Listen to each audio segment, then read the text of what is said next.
We did the Teachers Institute fundraiser last night. 12 something hours or more of live streaming. Raised over $18,000 for the Teachers Institute live, with $5,000 matching, plus some extra money came in after the fact. That donation link is live. I'm not taking it down. You can go back to that live stream and you can click to your heart's content. Show the Teachers Institute some love. But the day that we were doing the fundraiser, this arrived, my Xiegu GPA100 amplifier. I have been looking forward to the successor of the XPA125, which is another amplifier that Xiegu made. And the size of this, solid state amplifier, 100 watts on 1.8 meters through 10 meters and 80 watts on 6 meters, which is pretty dang good. But this thing offers some functionality I did not expect to see on an amplifier of this size. While this does 100 watts, great, we love that. It also has Bluetooth. That's right, for connecting to the IC-705 for band switching. It does want resonant antennas. It doesn't have a built-in tuner like the XPA125, but honestly, for me, I wasn't the biggest fan of that tuner setup, so this is just kind of in a sweet spot. It's going to work with my 705, it's going to work with my 6200, my G90, and it only requires about 5 watts of input power to get 100 out, which is pretty good. There is an early bird special for this right now over the Radio.ed website for $429. It includes like a stand, and I think there's some other attachments. They always do like a bundled thing. $429 to get 100 watt amplifier is about $4.29 an amp. That's a pretty good deal for an amplifier, so I'm kind of curious how this is all going to work out. So let's take it on over to the tabletop and take a look.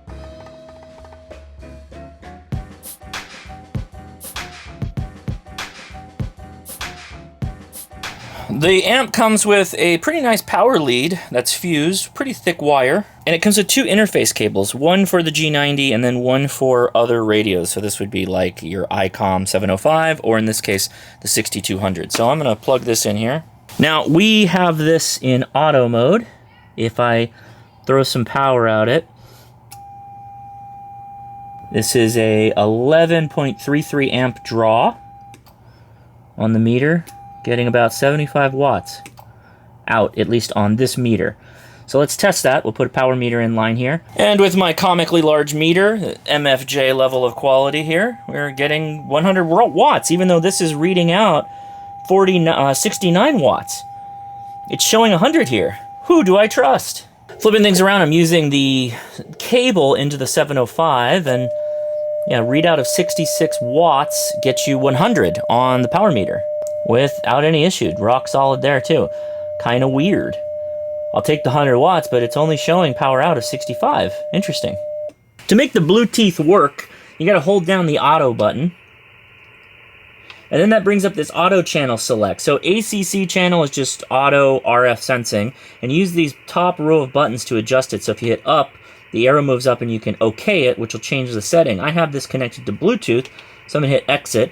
Now when I change bands, it should auto switch, and it does. 30, 20, and 7. Now we're in 40 meters.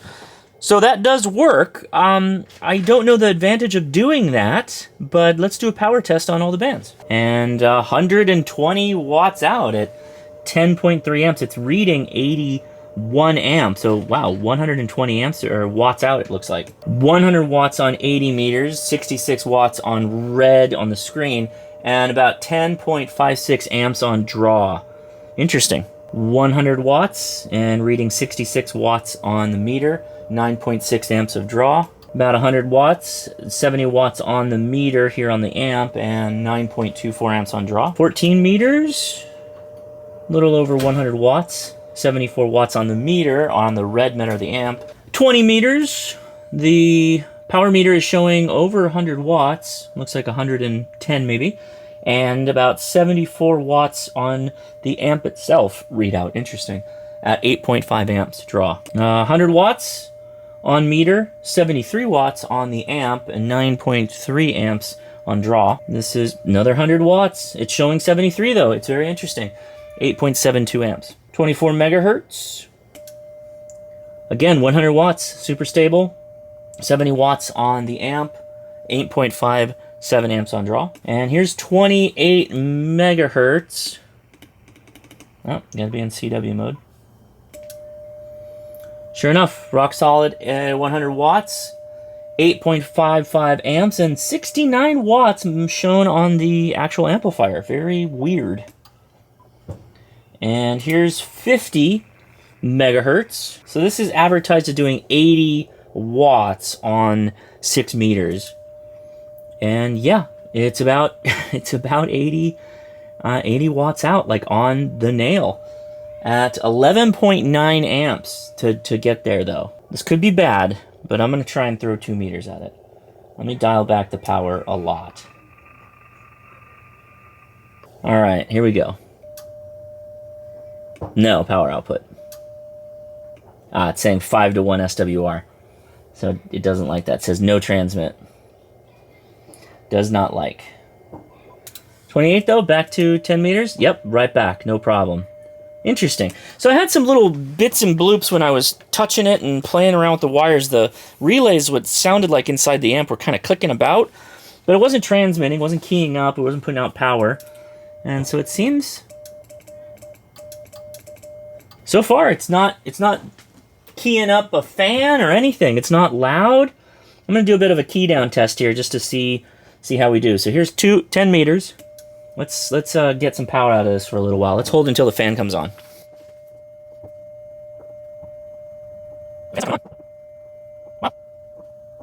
Okay. The amp itself, the body is not even warm to the touch. It's pretty good. Perhaps single sideband is the reason. It heats up, but I don't know, CW, full duty cycle. Took it no problem, like a champ.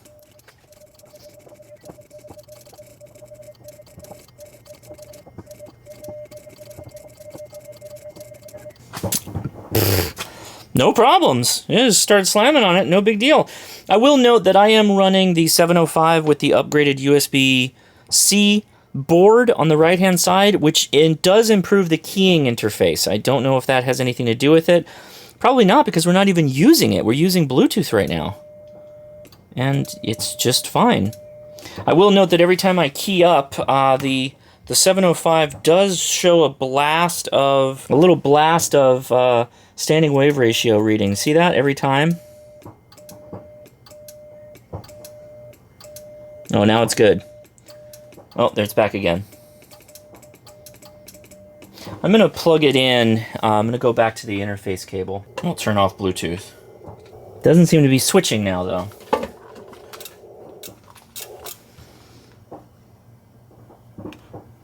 See, it just started clicking again, and it jumped.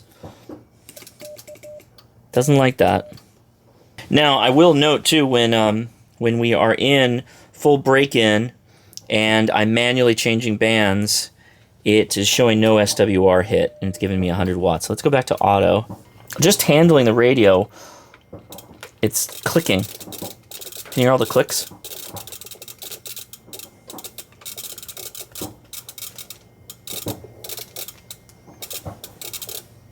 I'm going to switch back to the 6200. I have a feeling that maybe my keying interface on the 705 might be the issue. So let's go back. All right, 14 meters. Yeah. Okay, now it's actually pulling the send data. So let's change band.